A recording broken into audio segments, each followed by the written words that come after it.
What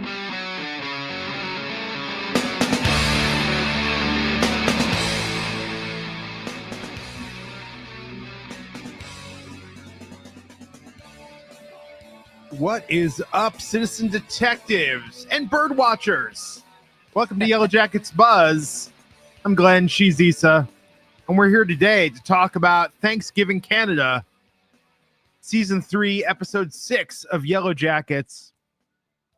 Issa, it's been less than 24 hours since we got together to talk about Episode 5, and we said, you know, if this one is big, we're going to have to do this right away, first thing in the morning tomorrow.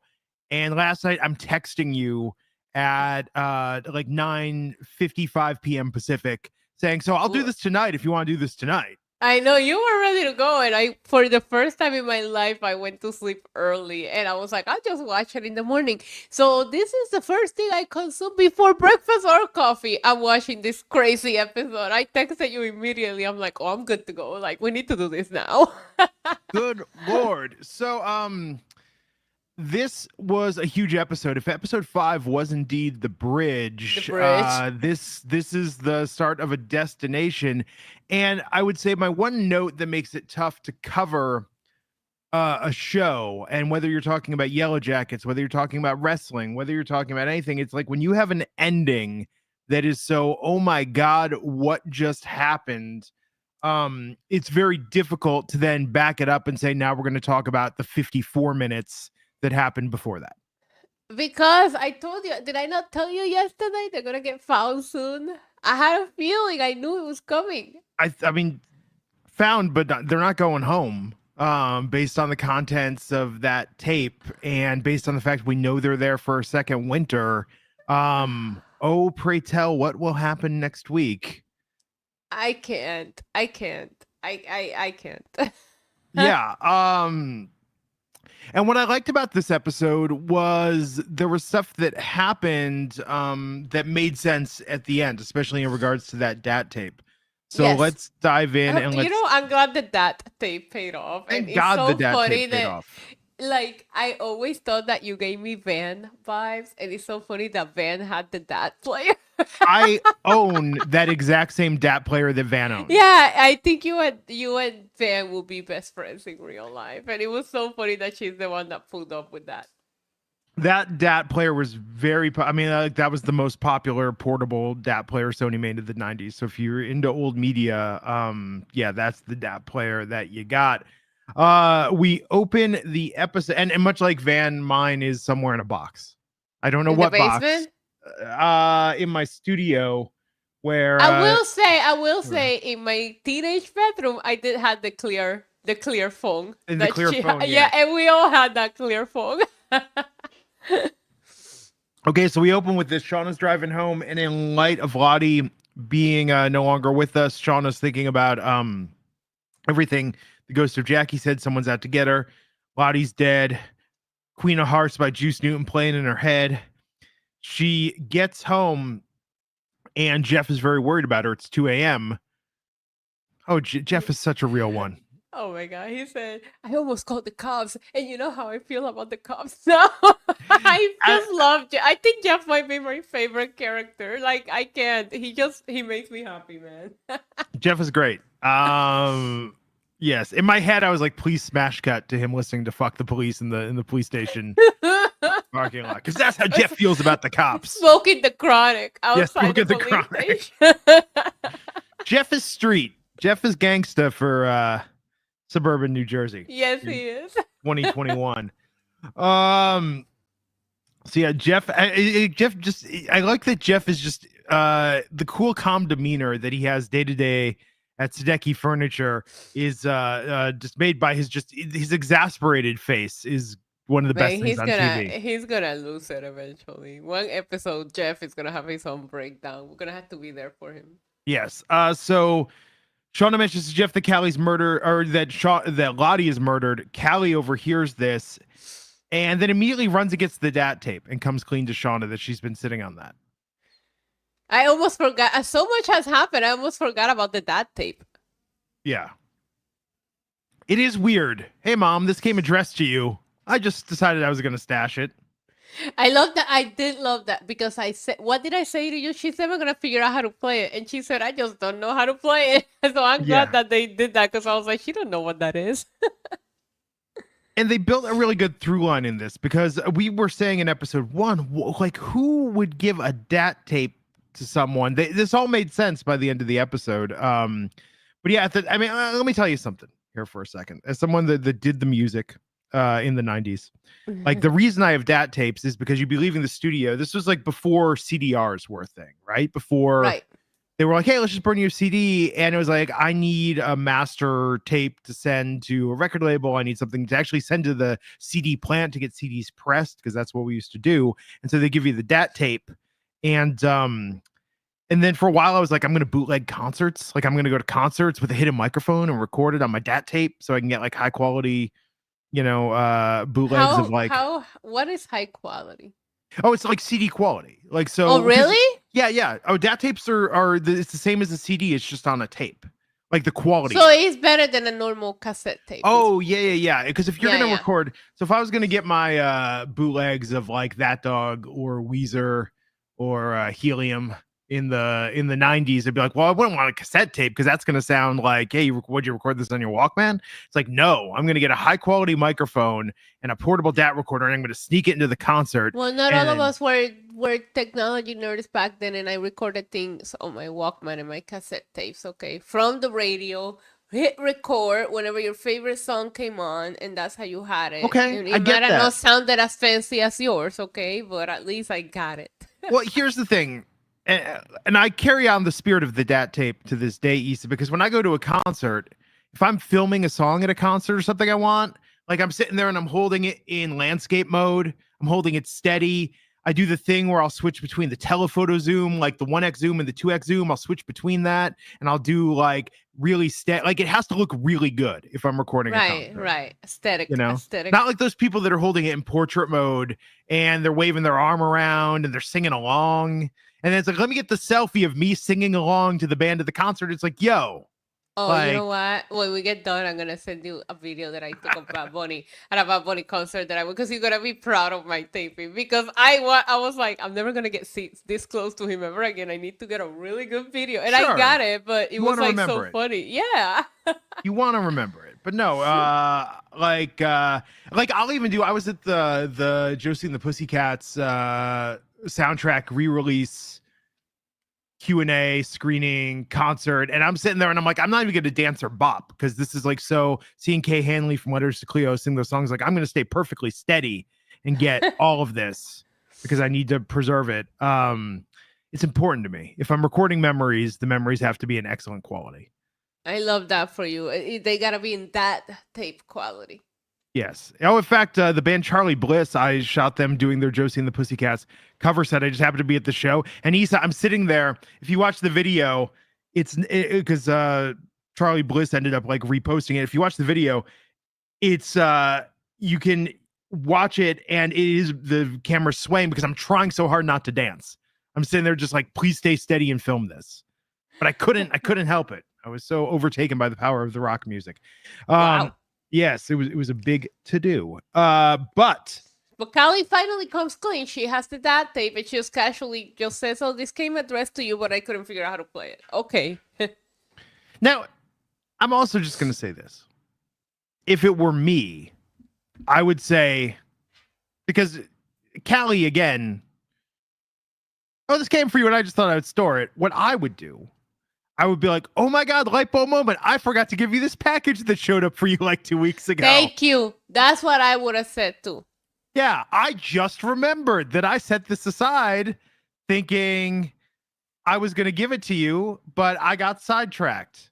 Eventually, it's time for Callie and Shauna to join forces like Walter and Misty. Perhaps. But yeah, Because I feel like they need to stop. Like, at least Shauna, just the way that she treats Callie. Callie could really be an ally for her. Callie's super smart. You know what I mean? But her trying to protect her for the truth might be just, I don't know. I feel like if they join forces in whatever investigation they have going, I think Callie could be very helpful for Shauna. yes, I concur. But I agree with you. I would have said, "Oh, I totally forgot to give you this," you know. And you know what's funny too? Didn't were they at the? No, they were not. They were not at the hideaway. They hide. They hide after that. Okay, never mind. Yes. Um. So this episode written by Libby Hill, who has recapped and covered TV for Vulture, and Emily St. James, who covered TV for AV Club. Former TV critics writing this episode of Yellow Jackets. Oh wow. Yeah, Okay. and I've been reading both their work for years. We open with Coach Ben being tended to by Natalie. We see the aftermath of the ankle. This is the morning after, and we get quite a time jump in this episode in the You wilderness. think that's the morning after? That could Yeah. look like it's been Okay, a few maybe. days. I don't know. That I mean, just gnarly. Yeah, but that's what I'm saying. The morning after, it should still look pretty fresh and clean. That look like it's been a couple of days. I don't know. It ain't good, but not infected. Yeah, because she knows what pus looks like. I'm glad they didn't do this, but I thought the entire time, because he wanted to die and he wanted to just put himself in the worst possible way so they kill him. I thought he was going to infect his cut because you're around all those animals. Stop! It's enough. Yeah, This I know. episode was already gross as it was. I don't need to picture that. I'm glad they didn't do that. So Natalie's explaining that she's the leader. She can't take away their hope of going home. He's the bridge. And he's saying, like KRS-One said, the bridge is over. No, he didn't actually say that. No. She said my wilderness bridge is falling down like London. She started quoting Fergie. It was super weird. No, and this montage is so heartbreaking because we see time going by and he's just like, hey, why don't you stab me? Hey, a gun would be good. Painless, quick. Well, he could have been shot, but Lottie had to, Yeah. He wants to be bathed and have an accident. He's refusing to eat. And finally breaks Natalie. This was so sad. This is such a sad end for Coach Ben. I feel so awful about all this. Yeah. It was uncomfortable. It got worse and worse as the episode went on, and I knew, like, at one point he's convincing me, and I'm just watching, and you feel bad that he's there, but at the same time, it's like I don't blame the girls for not wanting to kill him, especially Natalie. But then you see them force feeding him. It's an uncomfortable episode, and it's sad because I like Coach Ben. It is, and I think that it's so funny in the last episode. And after the trial and everything, it was kind of like, oh no, you want Coach Ben to live. I want him to survive. And with this one, I was like, please just end Just this. put him off his misery. Right. I was going to tell you that it's crazy because even his mentality, remember before Shauna and Melissa barged in there to like stab him, he's like, oh, you can't do anything to me. You hurt Lottie. Like he wanted to live. And then the stab just put him over the edge. Yeah. And then he's trying all the different tactics. And when sympathy fails, he starts saying, you know what? I did burn down the cabin. He went through all 12 stages in this episode. I do like how Natalie starts asking for details though, and is just kind of like, you didn't burn down the cabin, bro. and Natalie's smart enough to be like, where'd you get the rags? He's like, why does that matter? Oh my God. This was just a really difficult watch. And but again though, Natalie, man, Sophie Thatcher is just killing it this season. Yeah. She's doing so well. And it's kind of amazing too, because I feel like losing Julia Lewis in the modern timeline has actually given us more. It's put more weight on Sophie Thatcher's performance to show us how Natalie became who we saw. Right. And we also got a lot of Misty wearing the jacket, which I never get tired of. Yeah, so I feel like Natalie's presence is still felt highly throughout the show. It is. And I feel it's going to be the same way with Lottie. Yeah. So Natalie's out. She's reassigning. Yeah, she said she's not gonna be the caretaker anymore. She can't take it. Yeah. We got Van and Ty, and they're talking about preparing for the winter. How they're all set. Now it's interesting because there's so much in this episode that I feel like is telling us what's going to happen soon in the show. And when they're talking about preparing for the winter, they're like, "Oh, we've got meat, we've got furs, we've got fun huts." Oh no, I thought that was cute. Yes, and then they see Melissa and Shauna go, and Ty and Van like give it like negging them, giving them a hard time. You know, do you think that Shauna makes Melissa wear Jackie's clothes and call her Shipman? I thought that was funny. That was good. But yes, Shauna has been in a better mood. Yeah, but I mean, I understand that. That's me in a better mood, so I get it. Shauna is me. Well, wilderness Shauna, not grown up Shauna. I don't like grown up Shauna. But no, but to my point though, because they're talking about how they're so prepped for the winter. Okay, I mean, so They're we'll talk not. about. Do you think those little cute little cabins they have made out of sticks are gonna survive a winter? Well, I think that we got a little foreshadowing on a couple things this week. We know they're just going to be there for another winter. And look, hey, Issa, times are good, and they still ate Coach Ben, and this is with all the animals and everything else. So winter's going to get real. Back in modern day, Misty's trying to get the DNA run that she got off Yes. Lottie. Yes, she uses somebody that has a crush on her. Carl. Yeah. Yeah. Yeah. And then she gets out texting Walter. Why can't her and Walter just make up once and for all? They're so perfect for one another. Walter hasn't heard from Shauna. It's Misty's investigation. What did you say to Shauna? She's not responding to my text. And then we get to the Jolly Hitcher Hotel. I thought originally That place was scary. it is. I thought originally they were at the same hotel that Natalie stayed at in season 1. Yeah. The interior of the room looks like that, but the parking lot does not. I mean, maybe they have another side. Oh, yeah, maybe they got like the bungalows and then the building. Because this was a 2-bedroom. Yeah, Natalie that's stayed true. in a single suite. Yes. Think about it. Let's see. I'm curious now. Was it the Jolly Hitcher? Yes, it was the Jolly Hitcher. Oh, that's where Shauna and Adam hooked up. So, that's weird. Everybody goes to the Jolly Hitcher for everything. Yeah.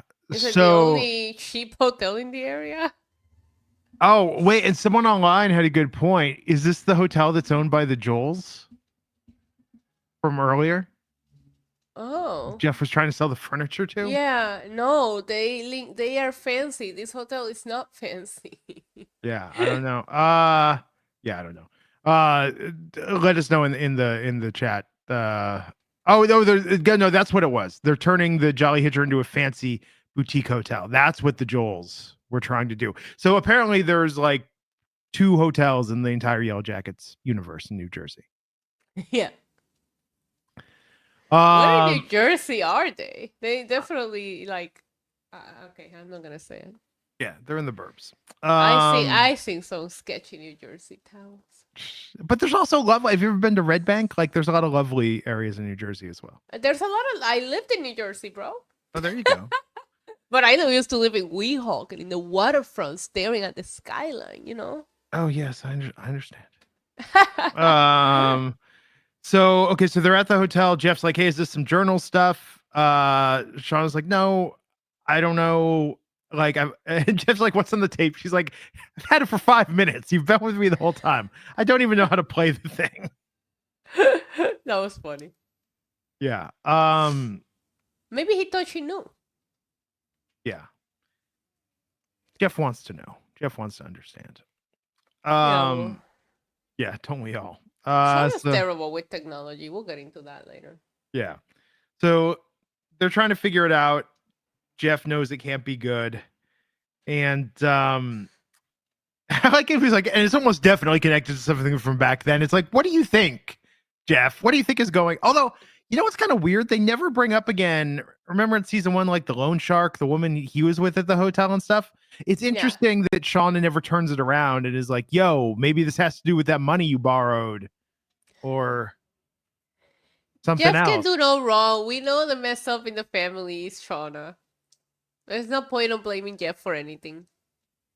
It's true. Also, I had weird confusion because we seriously watched this back to back with the latest episode of Reacher last night because they both drop on Thursdays. And Okay. so it's like trying to keep do you ever have that when you watch multiple shows kind of in the same time frame? Okay. No, but I did watch Survivor and then I watched Oh, yeah, Yellowjackets. there And you there's go. a little bit of a similarity there with them just in the island by themselves, but no. No, I get I it. don't watch a lot of TV, you know this. Yeah. I just so happened there's stuff that I'm watching all came on at the same time this year. Okay, so they're gonna figure it out. They're gonna take care of it. They're gonna make it work. They're in the hotel. They're in hiding. Do you think they paid cash? Because if you pay with a credit card, people can find you. If You movies have and to pay TV have cash. taught me anything, you have to pay cash. But hotels want the deposit though. When they okay, You can pay at the cash in deposit. oh, that's true. But don't they want to see Especially an at ID? those kind of hotels. But don't they want to see an ID also, which kind of negates it? No. Really? Not In those kind of Vegas, hotels. in Vegas, you have to have an ID to check, like Yeah, or but something. of course. Not at all of them, trust me. Not at all of them. Good to know. I'll remember that. Huh. Do you think that Howard's, what is it called? The Howard Inn? I don't know. There's Howard a Johnson, super, yeah, the one that's in the the strip, hotel. and I don't know how they're still in the strip, like with this little ratchet hotel, but Oh, yeah. I guarantee you they don't ask for ID. What I don't get is I will sometimes the weird thing about living in Vegas is everyone wants to message you when they're coming to Vegas and they want you to like check hotel prices and it's like, bro, I'm not Expedia. Yeah, But I get that all the time. Like, where should I go in Puerto Rico? And I'm like, TripAdvisor.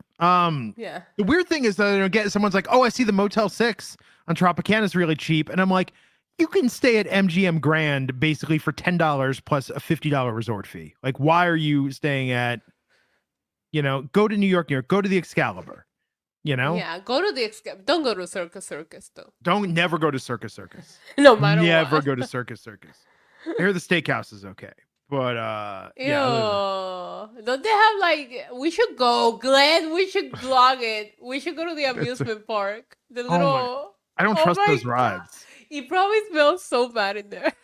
No, let's go to MGM Grand, or let's go to New York again and ride a roller coaster with a wrestler that definitely wants to hook up with you.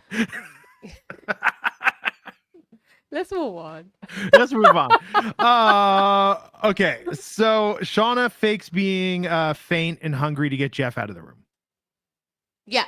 Jeff's gonna go to the snack machine. Oh, Shauna, so manipulative. She's terrible at it. Yes. Except for everybody falls for it, but Jeff. Like, I wouldn't fall for it, but Jeff falls for anything Shauna does. Yes. Why can't I find a Jeff for myself? There you go. Calls Ty, who's getting a massage in her room. That's a flex. I'll go to the spa. I never gotten the in-room massage. Oh, you haven't? Yeah, same, but I don't like massages. I know we've discussed. You know what's crazy here is if you're willing to go in Vegas, if you're willing to go to the massage school where they teach the massage, you can get a massage for like $40. They're not teaching it. You're not like in the classroom. It's not like a sitcom episode. It's like the like graduate. They have a little spa at the massage school, and you can go there, and it's like $40. Whereas if you go to the strip, it's like $150. I one time paid for like a massage person to come to my office and give massages. Yeah. Yeah. The older I get and the more I have like back pains and stuff, the more I'm like, oh, now I understand why people like this. It is nice. I'd rather suffer through it. I understand. So Shauna's calling Ty and saying I need to speak to Van, and like when she's like, Van and I aren't close that way, and Ty just hands Van the phone. Yeah. So she explains it's a cassette emergency, but not a normal one, and it's got 3 letters on it, DAT. Van's and like, she just answers casually like you would. I'm telling you, you are Van. Van is you. Oh yeah, that tape. I have one. Like, nobody has one. yes. And what's very interesting about this is the Van's like, yeah, I've got one. It's somewhere. Like, what could you possibly need this for? And then what's really interesting about this, also, by the way, like, where is Van's stuff? Because Van was in another state originally. And I'm assuming, did Van move all her stuff into Ty's basement? How was she in another state? She was just a couple hours away. Yeah, but I think it was like Philadelphia, right? Or not Philadelphia, it was Pennsylvania from New Yeah. Jersey. But that's what I'm saying. Yeah, but Like, I don't that's like think right there. yeah, but That's Van like didn't right drive back. I think Van's boxes were in Ty's basement. I think there. Yeah. she moved all her stuff. Okay, so here's where we get the big clue that sets things in motion. Sean's saying we have to find out what's on this tape, and then Van is saying, "Oh, Shauna's crazy. Wants me to deliver a DAT player. Who even uses DAT tapes anymore? Maybe like a garage band or bird watchers, or oh no, like we have to go now." Yeah. She immediately figures out what's going on, but not before she looks at Ty's room service order with lobster, the burger with fries. Wasn't Ty vegetarian in season 1? Well, first of all, there's a filet mignon, medium Yes. rare. There is cheeseburger and fries, and then there's the 2 lobsters. Yes. And Van's like, did I get you pregnant? Why are you this hungry? Yeah. Yeah. So Ty, and this is good. I think we kind of forgot about that in season 1, that Ty wasn't eating meat in season 1. So this kind of shows more of the shift. But it's very interesting, this realization that Van has about this. And Van understands that with Lottie's murder, Shauna's paranoia, that it's like, yo, Ty just wants to chill out, get massages, and eat room service. And Ty, I get that urge. I have that urge every day. She says she feels like everything's falling apart and she wants something to feel normal. Sure. I could go for some room service right now. I'm at home. Just bring me. That's the problem with Uber and DoorDash. That they don't, you know, Uber and DoorDash, here's what I want in life. I want a version of Uber and DoorDash where for like $20 more, they roll it in on a cart and they set it up for you.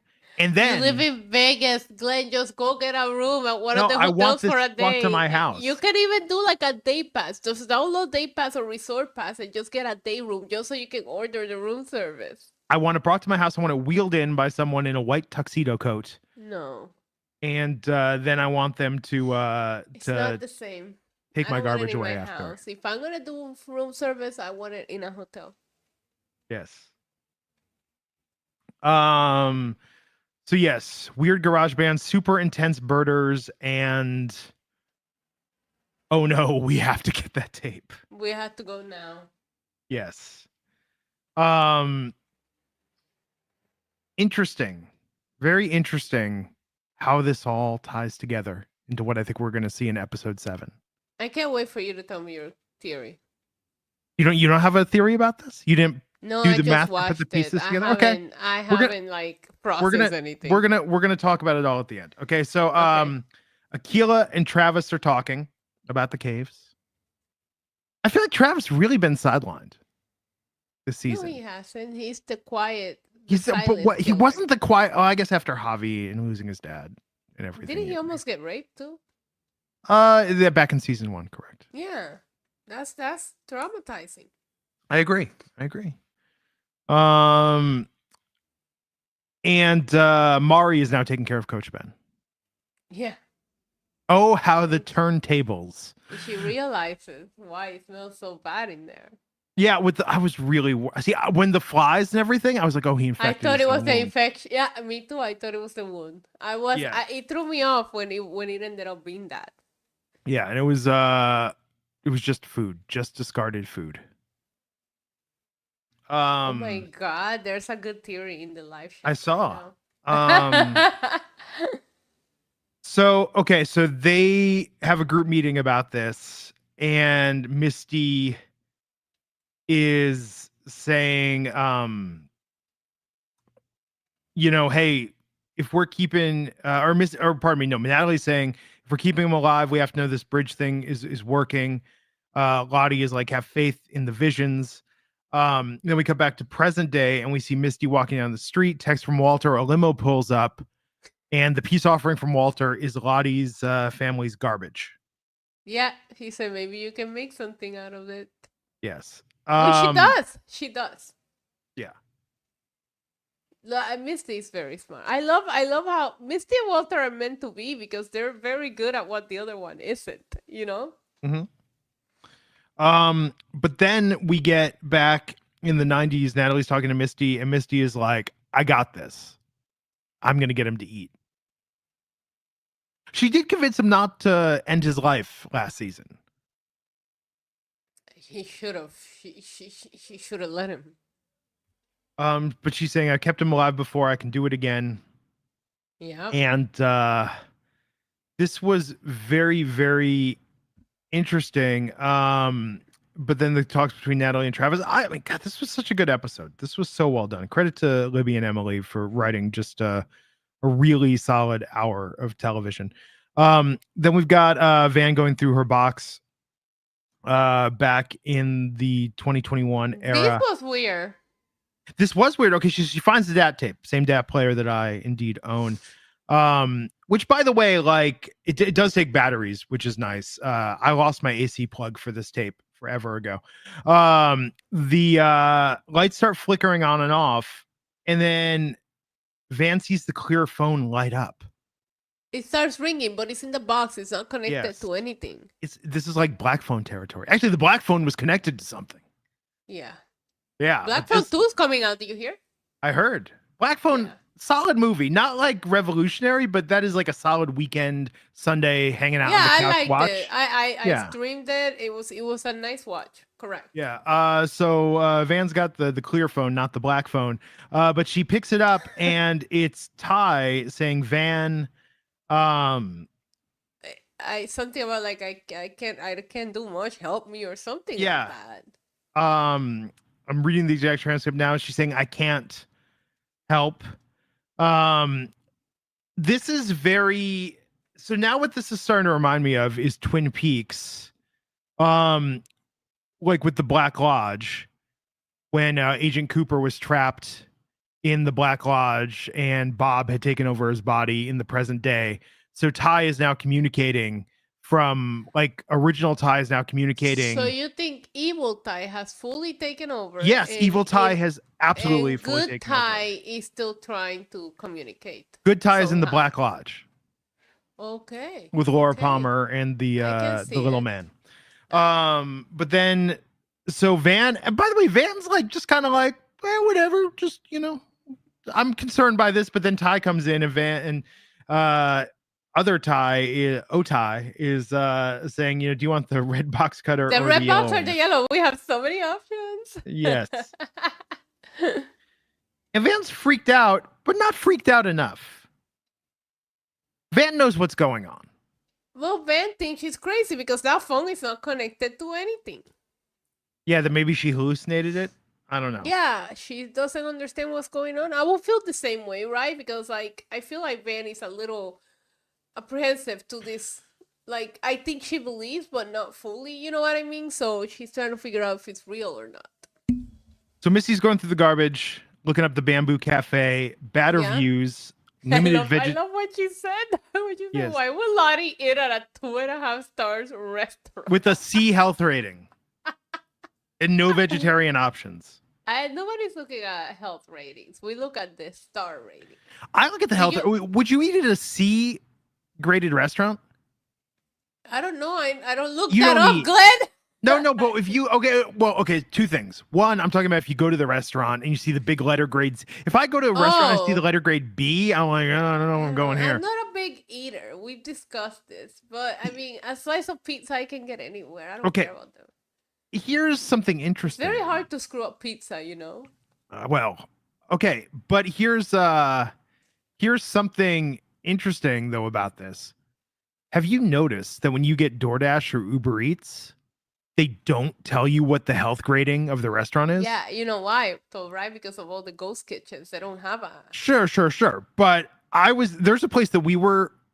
I'm not gonna say who. There's a vegan restaurant in the Las Vegas area that we were ordering from all the time, and we were like, "Oh, we love the food here; it's so good."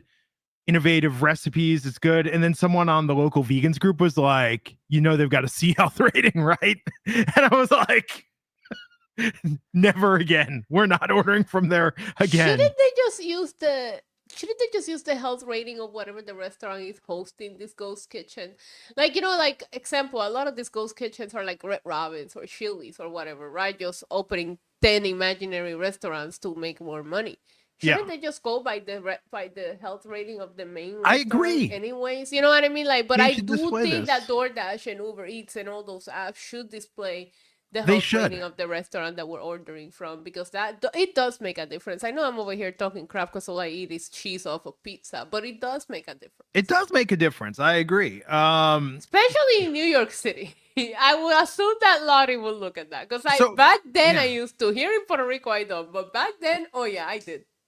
So Misty Quigley, that's why she ordered off a place with the C health rating, because they don't show it on the apps. Yeah. They don't tell you that. So Misty goes 2.5 stars, Lottie. She's too bougie for that. So Misty goes and looks at the restaurant, and who do we see? But I think I mentioned Lisa. We see You Lisa did from the mention call. it. As soon as I saw her, I was like, Glenn. I love Lisa as a character. Yeah. Me too. And then we go back. Shauna's in the hotel. They're watching that Repo Divorcees reality show. I'm gonna take your vote. They're having fun though. They're having a nice family moment at the Jolly Hitcher, whatever this ghetto hotel is called. Yes. And then Van and Ty show up. Sean's gonna go meet them. Jeff wants to come. Sean's like, hell no. And then Callie is like, oh, Mom, let me give you a hug, and then slips her phone recording into Shauna's bag. Yeah. This girl. That's smart. I'm telling you, she's smarter than her mom. That's why Shauna should just admit that. And we'll get into it later on, but I love that Callie at some point brings up, like, I was the same age you were when you went through all that. Like, why can't I help you? Yeah. Yeah, the Sudeikis don't just want to hang out while the Shauna show goes on. Okay, so Misty confronts Coach Ben back in the 90s, and this is tough love, Misty Quigley. Like, I'm here as a friend to ask you to eat. He says no, and then, oh my God, the masks come out. We see some of the things we saw from episode 1 from the pilot. It's interesting they're masking up for this so much. They're embracing it. Shauna is the rabbit, by the way. Yeah. So they're wearing the mask, they're holding him down, and they're force feeding him with the tube. Good concoction they made there to force feed him. What the heck? Yeah, who knows what that is. It's like a berry shake. Well, I'm looking at it now, though. So when we saw in the scene after, I'd assumed it was a berry shake, and that was berries that were the red. But oh no, that was blood, Issa. In the aftermath of this, it was a berry shake. I'm looking at what they're pouring in there, and what they're pouring in there looks like. Let me think what I think. Yeah, this is intense. As Travis says, that was fucked. Force feeding is difficult. We had one of our cats wasn't eating, and we tried. I mean, literally, it came to that where it was like, we're gonna try and just pour like this seafood slurry. Oh, it smells so terrible. We made it like a NutriBullet. Like, we're gonna just pour this, or use like a syringe to try and get you to eat this, right? And that did not work. And then like a week later, I said, I'm just gonna order a ton of different cat treats until we find something he likes. And of course, then he ended up loving squeeze ups, and now he's like addicted to squeeze ups. And every day he eats like 15 squeeze ups. And I said to the vet, I'm like, hey, this isn't nutritional, right? We should try and give him to real food. And the vet's like, yo, calories are calories at this point. Yeah. Like, your cat needs to eat. If that's what he wants to eat, that's what he eats. So that's what this made me think of, trying to get a cat with a syringe to take some seafood slurry. I had to throw out the NutriBullet, Issa, because I was like, no amount of running this through the dishwasher will ever make me want to use this for anything. After the smell of the thing you made? Yeah. Oh, and then we had the argument after we made the seafood slurry, because he only took like a spoonful. It was like, well, I guess we'll put it in the fridge. And I'm like, we are not putting that in the fridge. That is not going in my fridge. I will burn the refrigerator down and start over. Oh, it must have smelled lovely. It was awful. Like I smelled it for days. So anyhow, that's what the Coach Ben scene reminded me of, trying to feed a cat. I really thought that he was feeding on berries. Thanks a lot, Glenn. I thought too, by the way, I thought this was going to go wrong because if you put that tube down the wrong pipe, Yeah. I thought they were going to accidentally kill him Yeah. with this. So yeah, Ben is not happy about this at all. And Natalie is just at wit's end with the entire situation. Mm-hmm. So Lottie is praying to a tree, Lottie. asking the tree to talk to her. And man, I just feel like Lottie's so sidelined this season. Yeah. You know? Like she was so powerful in season 1. She was the most powerful. I Yes. remember how shook we were after her moment, and now she's just kind of like a little crazy and making Akira do crazy things. Yes. I think Lottie's, it's got to also kind of mess with her a little bit that like Akila's having the visions, but you know, Lottie Somebody said the fact that Misty went through this and did that and then chose a career as a nurse says a lot. Yes. Van and Ty are asking Shauna, why didn't we come to your room? And Shauna saying Jeff's in his sleeping boxers. Okay, so they have the DAT tape. They're gonna listen to it. And what's interesting about this, I'm gonna tell you how this all comes together. He said, I'm gonna give you predictions for what's gonna happen next in the show. But I was confused at first because the first thing we hear on this tape when they start playing it is somebody doing a mic check, and it's a female voice that we do not recognize. It does not sound like a teenage girl, but it's someone saying testing, 1, 2, 3. Oh my God, what is this? And then we cut away. We have Misty that placed a fake order with Lisa. Lisa's like freaked out because remember, in Lisa's mind, all Lisa knows of Misty is that Misty killed Natalie. Right. So Lisa's really freaked out by all this. Yeah. And it's interesting that Misty's trying to figure out who killed Lottie. But yeah, it is funny that Lisa knows Misty as a killer and then is being accused by Misty of killing Lottie. Right. Right. And then I like Lisa saying not all of us turn our trauma into stabby. Yeah. But they're gonna go in public. They're gonna discuss this. They're gonna get to the bottom of this. But yes. But I like that Misty says I took an oath and vacation days at work. So we're discussing this. Yes. Okay. So they're listening to the tape. They're hearing the screaming. They hear a scream of no. They hear wilderness sounds chanting. And then Van says the only people that know about this are either us or dead. Okay. Yeah. Shauna saying obviously this is a threat. Ty saying, do you still think this is Misty doing? But they know it's not Misty now. It's not Misty. This came to her house. It's kind of weird. Okay, let's just back up a second. We're going to talk about the contents of the tape and how this plays out in the episode in a minute. But why do Shauna, Ty, and Van? Okay, so now in the show, right?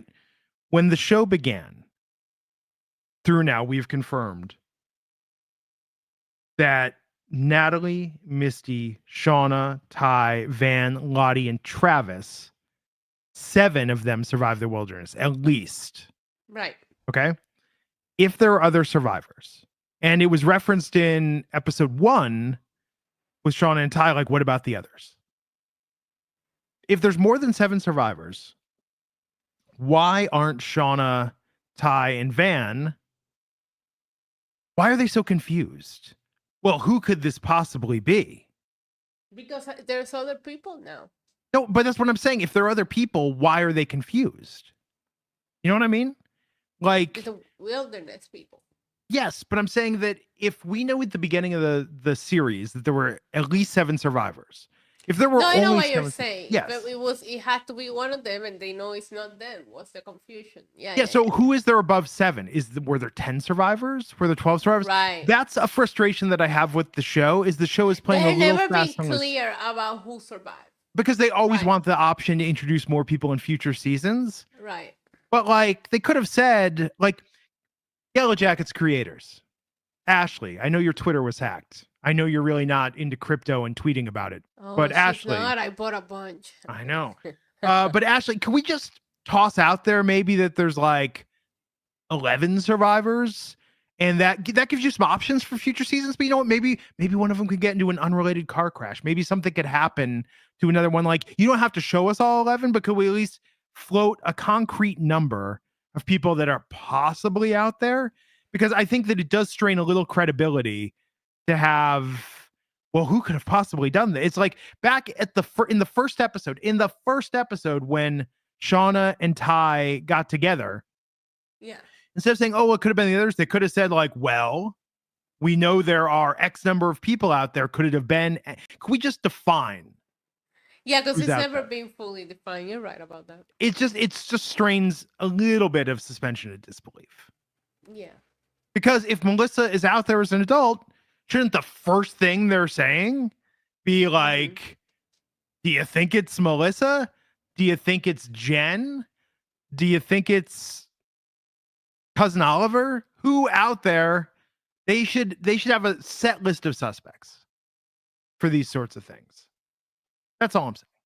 I'm off myself. I agree. I like it because you're right, and it makes it very confusing when they have these kind of conversations like what they had today. Yeah, it's just I know they're trying to, maybe in the next season, they're like maybe we can cast. I was trying to think of a good name for who's going to play adult Jen. I don't have a good name for who's going to play adult Jen. I was reaching. I thought it was going to come to me, but maybe they're thinking, oh, next season we're going to have adult Jen. So we can't say now whether Jen's dead or alive because that'll take away the suspense. Right. Maybe we're going to have an adult Mari, played by Shannon Sossaman. Like, they want to leave things open ended, and I respect that. Yeah, but it's just a little tough to believe that they're in the car saying, well, who could have possibly done this? Right. They should know. Yeah, if adult Mari's out there, maybe it was adult Mari, y'all. I feel like Mari survives.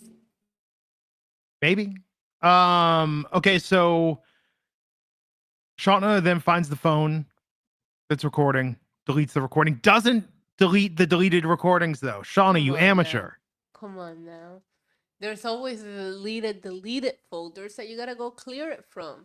But also, okay, another minor plot gripe. Shauna's like, this is an emergency, I have to go. It's like, girl, Callie ain't listening to this live. Yeah, I thought the same thing. I was like, talk to Van and Ty. Yeah, talk to Van and Ty about this. Like, really? You're about to make a break that you listen to the dad tape. And then she just takes off. They just drove all the way out to the Jolly Hitcher to bring her the dad tape, and she just takes off. Yes. Even Ty's like, what the fuck? So okay. Yeah, it was rude. It was rude. It was rude. I agree. Okay, back in the caves, Akila is having a vision, and okay, so let me tell you what I think this vision means. But let me describe the vision first. Everyone's sitting around in the wilderness. We see the hut, and then we see this freaky nightmare fuel stop motion bear come in. The bear's got a third eye. The bear at first doesn't have menace, but then freaks out. The bear's looking at the village, seeing everything that's there. Here's what I think this vision means. Remember how Van and Ty were like, oh, we're so prepared for the winter. We've got the fun huts. We've got the furs, the food, the 3 Fs. Yeah. But we saw back in the pilot that in winter they're hunting and shit ain't good. I think a bear, because I was thinking about this earlier in the episode. If you're storing all this meat and all this food and you're constantly slaughtering things, like an animal's going to, I mean, wolves attacked Van in season 1. A bear came into the camp at the end of season 1. If you've got all this food there and you're in the wilderness and we're getting close to the winter, you're telling me there's not going to be a hungry animal that's going to come in there and wreck shop and like eat all your shit? That's a good point.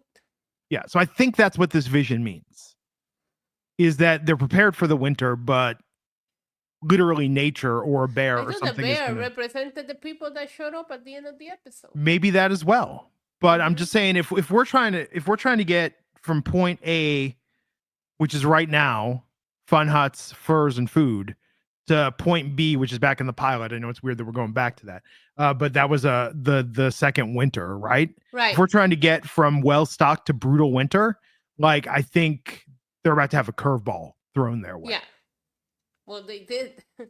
Yes, but a bigger one, an even a one that's going to hamper their ability to survive through the winter. Okay, so Natalie can't take this anymore. Gets up, goes to see Coach Ben. Travis is very against this. She's going with the knife, but ultimately understands it's going to be Mhm. daylight soon. And we get this very sad yet sweet moment of Coach Ben thanking Natalie for ending Putting his him out of life his and misery. putting him Yeah, out of it his was misery. heartbreaking. It was uncomfortable, but it was also touching and sweet. It was weird to describe that scene. Yeah. This was very well done. This is Sophie It Thatcher was. and Stephen Kruger's Emmy submission. This The scene. emotions were incredible. They were great here. And you just see Coach Ben drifting away as life leaving him at peace. It was a very nice moment. I think he suffered the most out there. Him and Shauna have a competition, man. Oh, that's an interesting idea that I hadn't thought of. Do you think part of, I don't think this is the case, but if you look at season 1 into season 2 Shauna, and you look at Shauna as Jackie's sidekick, the wind beneath her wings, who always felt cold there in her shadow, to Right. season 2, where Shauna felt like, okay, me having a child is going to help me establish my own identity. Jackie is gone. This Mhm. is, Shauna discovering herself in her role as a mother. And then that being lost, then looks at Coach Ben and says, people look at you with one leg and see that all that you've suffered here, but because I still have my Yeah, limbs yeah. intact, people do not see my tragedy, which is on the inside. Right. And looking at you being a visual representation of someone who is lost, I feel I have a chip on my shoulder about that. That's a good point. I mean, when you put it that way, I was just the way that I brought it up is like I feel like the two of them could really like go back and forth over who's gone through the most. I mean, it But might yeah, explain a little I bit. that's a good point because Shauna, especially with her thing about not being the leader when she should have been, that could be a whole thing where it's like, why is he suffering? Like, look at what I'm going through. Yeah, I see it. And in fact, let me take this a step further. And this is a very teenage thing. Neither, and this is not a gendered teenage thing. This is a very teenage way to process emotions. But if you go back to the beginning of the season, Mm-hmm. Shauna's been through what she's been through, and Shauna's angry. No one's taking care of Shauna. No one's checking on Shauna. Shauna, how are you doing? How are you holding up? I know Right. losing a child in birth was really difficult. What can we do for Shauna? No one is saying that. But with Ben, Misty was taking him in the woods to help him go to the bathroom. Misty was bringing him Yeah, food. but People Shauna felt bad for also like Ben. completely isolated herself to the point that nobody wanted to talk to her but Melissa. I think, and I say this as someone who was depressed as a teenager, I think there is a part of teenage depression where isolation in it, and I'm painting with a broad stroke here, obviously. But I do think there is a flavor of teenage depression where isolation is in and of itself a cry for help. And you don't Yeah, want to it's admit. not just a teenage thing. 1000%. I feel like a lot of people have that defense mechanism, and then the people that break through it are the people that you know what I mean. You consider your people because no. I get where you're coming from. I agree.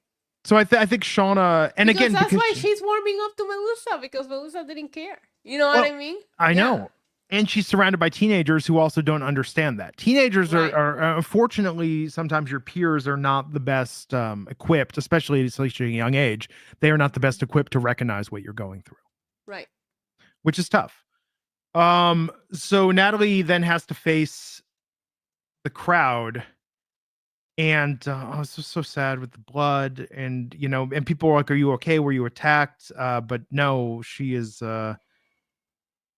traumatized. We see this is a big part of the break in Natalie becoming the Natalie we saw in 2021. This is really a huge step down that path to a lifetime of Suffering and guilt. just reconciling all these issues Mm-hmm. of what happened. And then Misty's yelling, "Murderer, arrest her." Sorry. This is the What? most modern Misty Quigley thing. Arrest her, murderer. It was so funny because I was like sad and uncomfortable in that moment, and I couldn't help but to laugh when she just yelled murderer. Like, Misty, shut up. Arrest her. Okay, so we do get Misty having a final moment with Coach Ben, and this was very interesting to see Misty's range of emotion. I didn't need this. She gave him a kiss. She crossed his arms. She Yeah, hit no. herself in the head to stop her emotions because we all know that's how it works. This Sammy Hanratty, shout out to her. This was just a great. Yeah, except for the kiss. Like, Don't look, kiss. she was gonna do it. No. I didn't need to see it. Yeah, but no, I think we need to see it to know that Misty No, we only didn't. made it a little weird. She didn't make it as weird as she could have. This is true. This is true. Yeah. This was nice. This was nice for Misty to have was cute, closure. except for the Yeah, kiss. for all the issues that Misty has and that Ben had with her, Misty did take care of him. She did. You know? That was her first boyfriend, you know? And her first amputation. How many have there been since? Have there been more amputations than boyfriends since? Probably.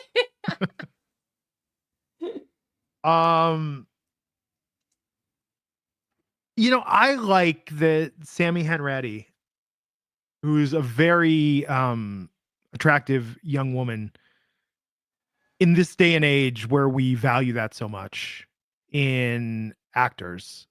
I really respect that Sammy is willing to show a full range of emotions, to ugly cry, to really just put it all out there in a way that goes against any the aesthetics. any veil of vanity. Right. Yeah, I love it too. I mean, look at all these girls that are playing the wilderness. Like, all of those actors. You gotta give them a 10 out of 10. And I'm sure there's a whole glam team out there to make them look like they're lost in the wilderness, but look good while the anti-glam squad. Yeah, but the fact that these are the kind of like scenes that they're shooting in these kind of outfits, like there's nothing glamorous about this, and they're still doing a killer job.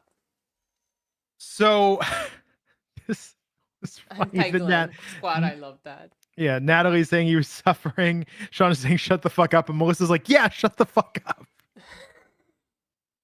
But then Jen like pushes Natalie down, like they're ready to just kill her now. Yeah.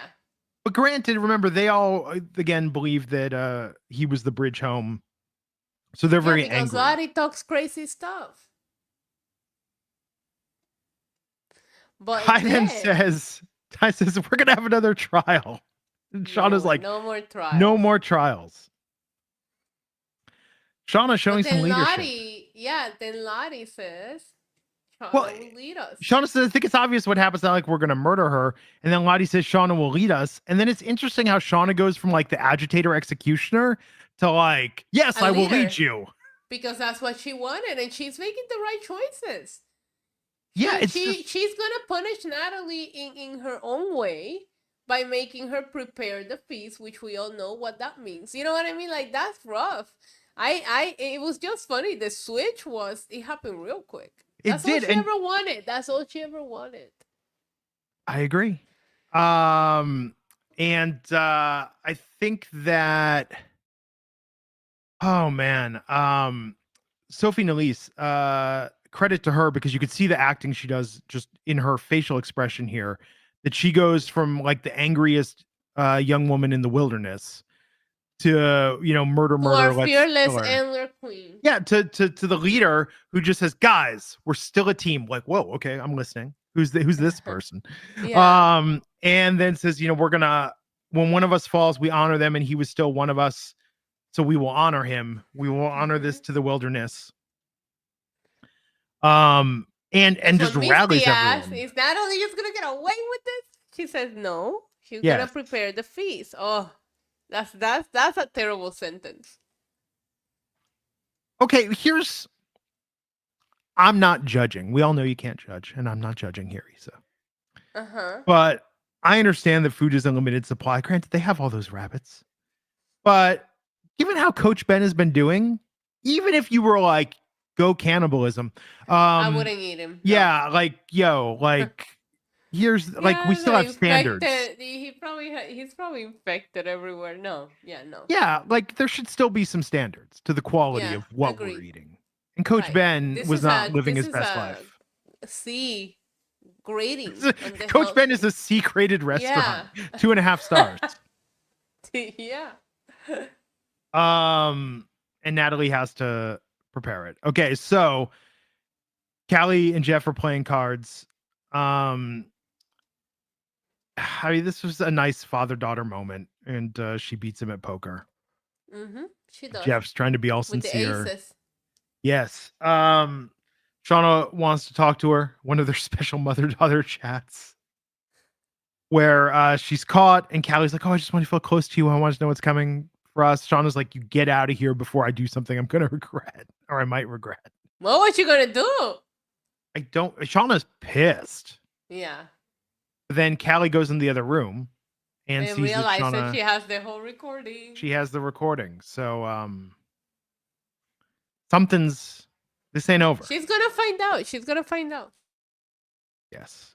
Okay, so Natalie is going to prepare Coach Ben, and Shauna comes in and is like, "Yeah, cover the face, start with the joint." Again, she's the pro. This is like, Shauna, I get that you want to punish Natalie here, but maybe she could have done it, and then Shauna could have said, like, "Yeah, but we're not going to eat him because that's gross." Not the eating, but him in particular, with this quality of meat. Yeah. There was barely any. He hadn't been eating for like a week. Yes. It's just sad that this all had to happen. Natalie's wearing the leather jacket. Not the same leather jacket as with Misty, I assume. I think the Misty jacket looks much newer and nicer. And Natalie would have worn her prime old leather jacket. I think that was a backup one that Misty found in storage. I think. Could be wrong. If not, it's in phenomenal quality, if that's the same. It is. It's probably real leather. Yes. Okay, so back to Lisa, and Cult Jam. Lisa's talking to Misty and saying that Lottie gave her a $50,000 tip. Yeah. In an envelope that said, "I'm sorry." I'm sorry. Yeah. At least we know where the withdrawal went. I mean, she paid $4.99 to take that money out, so that's the real cost. Yeah, I love that Lisa said, "Listen, when something bad happens to me, I take it and move on. So when something finally good happens to me, I'm gonna take it and move on." Because Misty was shocked that she took the $50,000. Wouldn't you? I would. Yes. And it's interesting that Misty keeps talking about Natalie dying, and Lisa is saying, like, "Nope, you killed her." And it's also interesting that, I mean, just seeing them kind of get into it with Lisa and Misty here. Misty being like, "We had this bond," and then Lisa talking about how Natalie was doing better until Misty showed up. They came and got her. Yeah. Yeah, because I feel like neither one of them is respecting the bond that they have with Natalie. Because Lisa did have a bond with Natalie. You know what I mean? I feel like they're also like, I do think that Misty also, I don't know, they've had different bonds with her. Yes. They're fighting over her like a person cannot bond with two different people, you know? I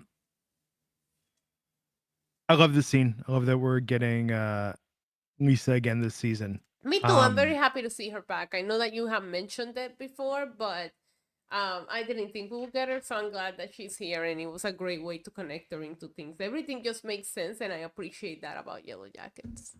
And she drops that Thaisa saw Lottie the day she died. Yes! Oh, I hate you. It can't really be Ty, though. I literally screamed, Grand! But, okay, they're giving us too many clues that Ty pushed Lottie. I don't know. I don't think this is Ty anymore. I think it's. No, but even if it's Otai, like, even if it's Ty or Cal, the cooler Ty, I don't think that it can't be this obvious. You can't be like, well, she saw Lottie that day, and Van's like, yo, where were you before the park? And like, oh yeah, you're possessed by Black Lodge. Evil Ty. By Evil Ty. It can't be this obvious. Maybe it is, but I want to be surprised. Okay, so then we cut to Van, who was on her phone looking about how long do DAT tapes last outdoors. Girl, it's digital audio. Van, you should know this. The same VHS. Although, in theory, here's why this is a good question. VHS is magnetic media, where something is stored on it in an analog format. DAT tape is digital media.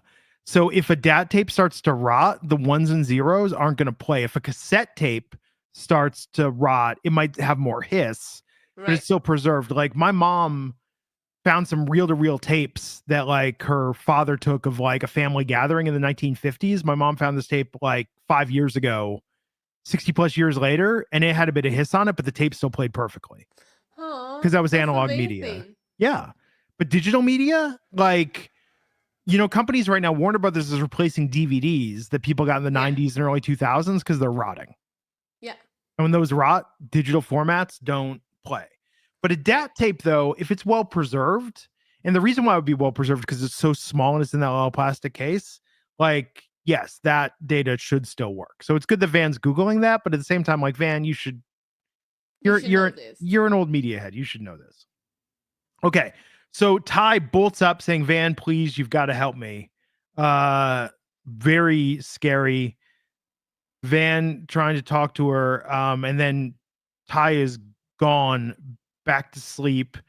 And then Dark Ty is saying, yo, Van, what are you doing awake? Go back to bed. Go back to bed. Yeah, like nothing. Like she didn't just wake up freaking out or anything. I've had it before where I've, in the middle of the night, like talked in my sleep, but it's usually mumbling. Like I've never, no one that I've ever shared a bed with has ever said like, yo, you bolted awake. It's Sir Young, please help me. That would be something. Okay, so Misty gets the DNA test back, and I love that her response is like, well, if I don't have the core DNA, what am I going to do with this? If I don't have anything to compare it to. But what does she do? She does the same thing Walter did to her. Sends it to him and says, maybe you can make something out of this. They're working together through the distance because Walter gave her the trash. They know they're good citizens detectives. They know they gotta make something out of it, and they can figure out they gotta give it to someone that can. So she sends it to Walter. But before she does that, she texts Ty saying they need to talk. Yeah, because she knows that Ty was seeing. She knows Ty was there. Yeah. But obviously, do you see the conversation? Ty is me. It was all blue. Like, Ty never responds. I was like, can't relate. I get it. I respond to you, Glenn. I know, and I appreciate that about you.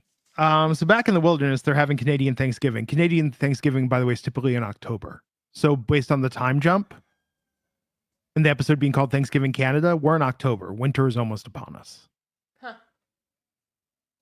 Which I assume is going to, much like the end of season 1, I assume winter is going to start in the season finale. Season 4 will be that brutal winter. Oh my God. So they're having this feast, kind of a somber mood. Did you pick up what song Misty was humming? No. She was humming her and Ben's bathroom song, Breakfast at Tiffany's. Mira, bye. Okay. By Deep Blue something. Yeah. Okay. Because that's when Misty thinks of that, listens to that song, she thinks of That's Coach so Ben. romantic of her. That's So sweet. You know, romantic. they were honoring him. They were Yes. honoring him.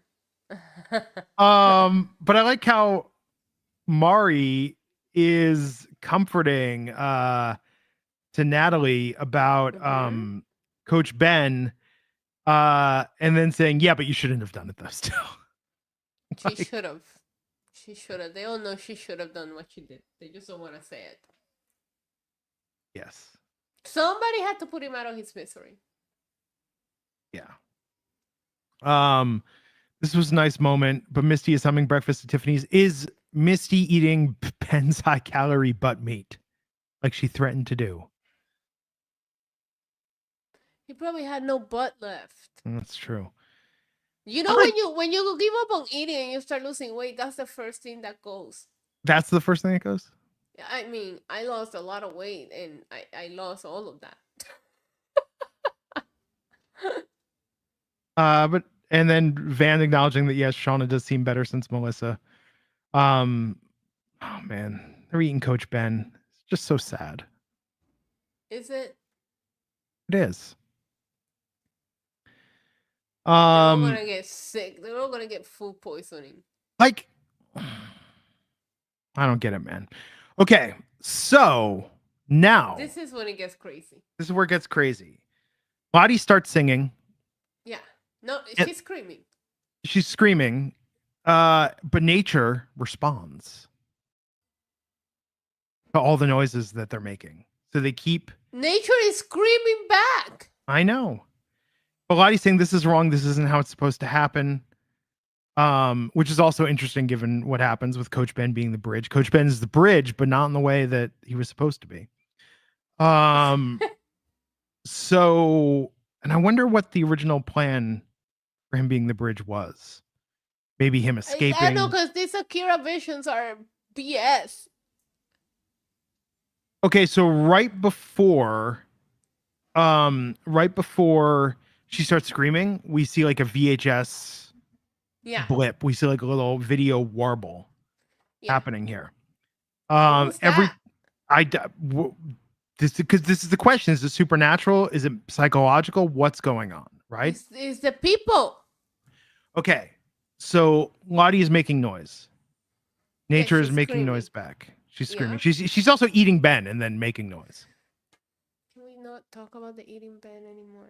She's looking at the fire. The fire is distorting.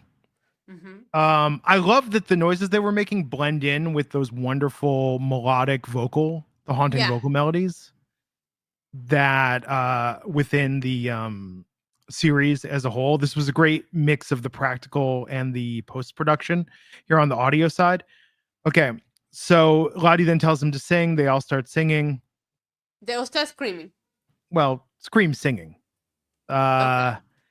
So they're doing this. Nature is making noise back. Now, what's very interesting about this is this progresses, and it is a moment of joy and catharsis. Yeah, they're all dancing around and stuff. They're having a grand old Ben, the time. fire is Ben, going. it's It's a great. It's celebration. wonderful. It's a It's fest. the It's best an cannibal. Oktober fest.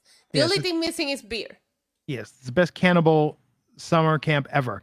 We get the overhead shot of them dancing around, and I'm like, okay, it's the end of the episode. Everybody's happy. This is, We thought. cut We to the thought. credits, right? Okay. Which was really funny because hold on, I was watching on my iPad and I touched the screen to see how much was left. I thought the same thing. I was like, this is how we're gonna go off the air with just celebrating and eating Ben. I was with you. I really thought that's how the episode was gonna end. Because it only had like a little bit left after that, like a minute, not even. So then Lottie looks to the distance and sees a male figure. I thought this was Cabin Daddy. But It might be. And Lottie's like, yo, Ben, what's going on? And we see somebody looking back at Lottie in silhouette form, right? Okay. Yeah. So, and then they walk away. Then Travis looks off in the distance. Akila looks off in the distance. We then hear Lottie yell out, no. Mm-hmm. And we see Coach Ben's head as the centerpiece. Also kind of weird, right? Like, Yeah, if I'm eating you, Ben, I don't need to put a face to the grade C meat. Um, and then we see someone in glasses walk up and say hello. We see a man and a woman. Yep. We see Mari, Natalie, everyone looking at them just like, what the fuck? Everyone is very stunned by the appearance of these people. But then the people that showed up They see the take a beautiful beat. centerpiece. They see the centerpiece. They look over and say, what the fuck? And then we cut to the credits. Yeah, what the fuck? Okay, so here's the deal. The woman that was with the man in the glasses, that was the voice that we heard on the DAT tape that said testing, testing. And then we heard them saying, what? Like they were confused. Yeah. We heard the chanting on the DAT tape. That was the girls chanting in this scene. And the Yeah. no you heard on the DAT tape, that was Lottie yelling no. Oh, So yeah, everything, you're right. so everything we heard on the DAT tape happened at the end of the Yeah. episode.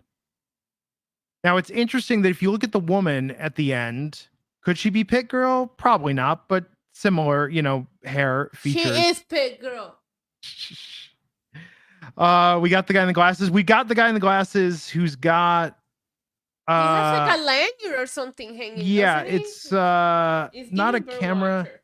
Yeah, so these are bird watchers. These are explorers. Sure, we're good people. Well, they are. They came up, they said hi. Then they saw the head on the table and were like, what the hell? These are not good people. I don't have a good feeling about this. Well, I think these people aren't making it out alive. It's three of them. So for the behind the scenes, I will tell you that it's three of them. One of whom is Community's Joel McHale, who might have been the silhouette that we saw walking. We knew he was in this episode, and everyone was like, "Who's he playing in this season?" He sees them and then probably goes gets the other ones. Yeah. Yes. So here's the deal. We know they're there for another winter. It's October. Because these people saw the head and know that they're doing the freaky cannibalistic rituals, I think they're going to kill these three hikers. And then well, whatever they are, bird watchers, they're going to kill these three people who stumbled upon them. And but these are the only people that might be able to get them home too. Yeah, but they don't want to get rescued this way where they're like freaky cannibals. But they assume... Okay, I think that the world will have to understand that they have to do what they have to do to survive out there. Yeah, but remember that it's a secret, though. Remember that in season 1 and season 2 and season 3, every time it's like, yo, what really happened out there? Yeah. Because nobody everybody knows. Conspires that they ate each other, but they never but it's not confirmed. have officially said it. It's like a conspiracy.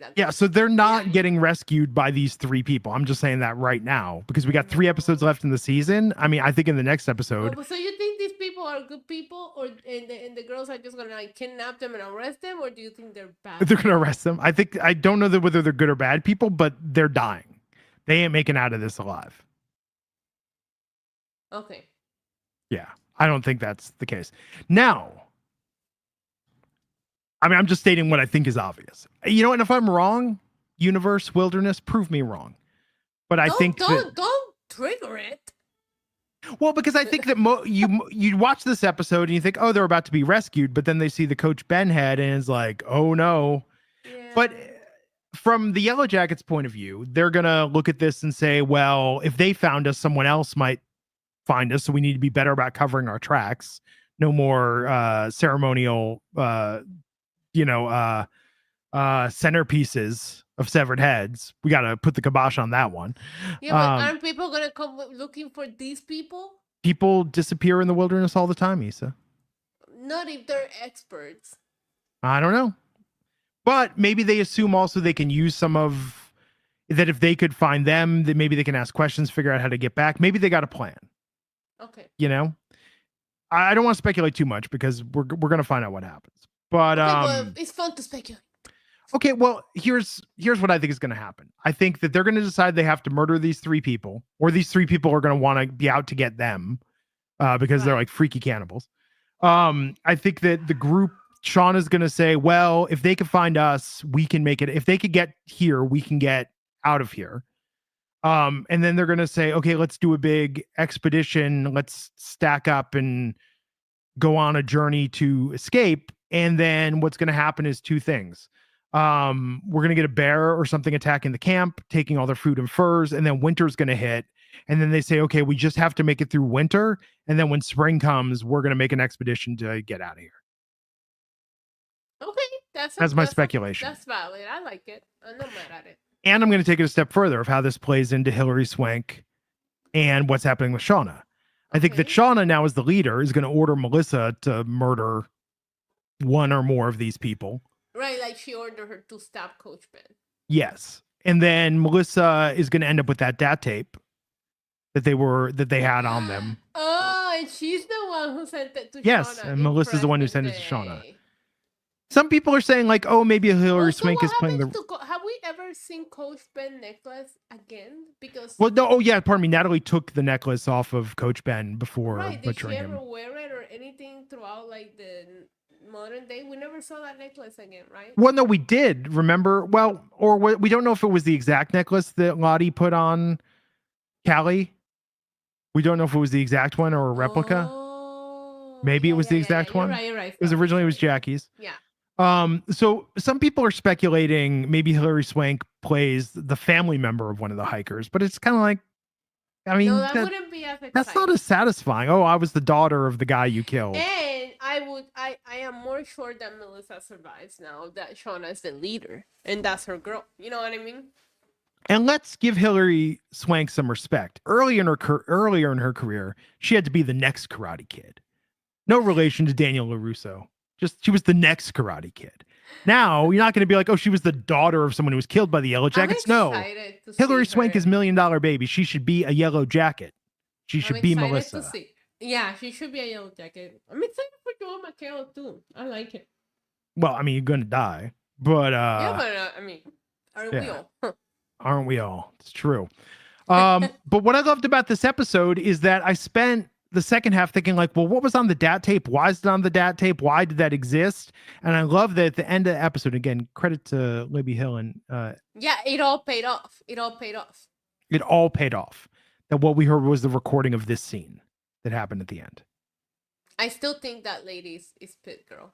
Like Lola in the chat, I'm with you. I think the girl that showed up tonight with the Birdwatcher people, she's Pit Girl. Yes. Nobody makes sense out of the group that's left. Yeah. I'm excited for what's going to happen next. Everything behind the scenes, by the way, about the series says that we are in for some craziness and the next few episodes. I bet.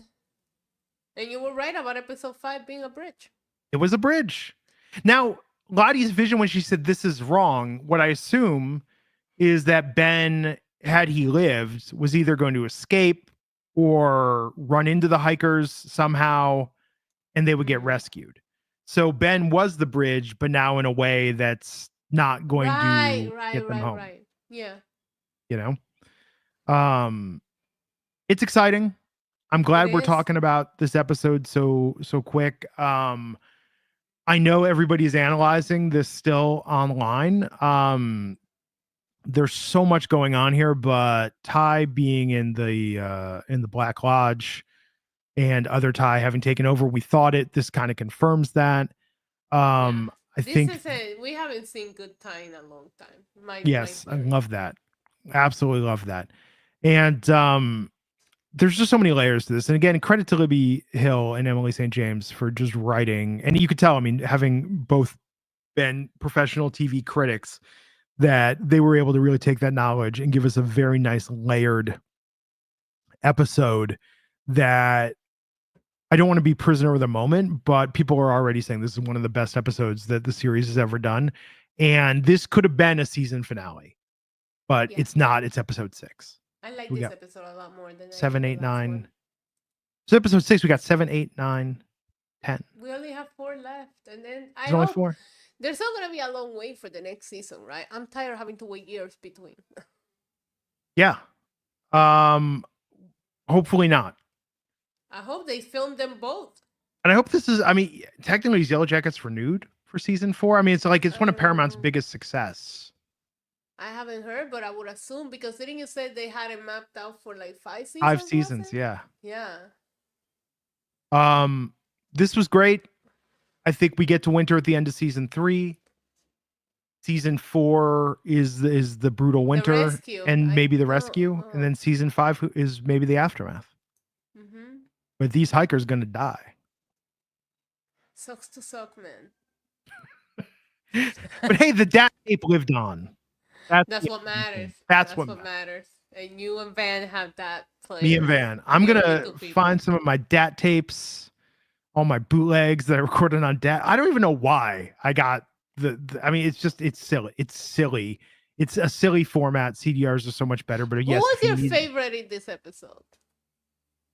man, Coach Ben and Natalie was so good. Yeah, it was. Um, but also, let me just say this: Van, that we know from the wilderness, such a strong character. Van present day, I feel like needs to take She's charge a little battling more. cancer. I know, but no. Look, Issa.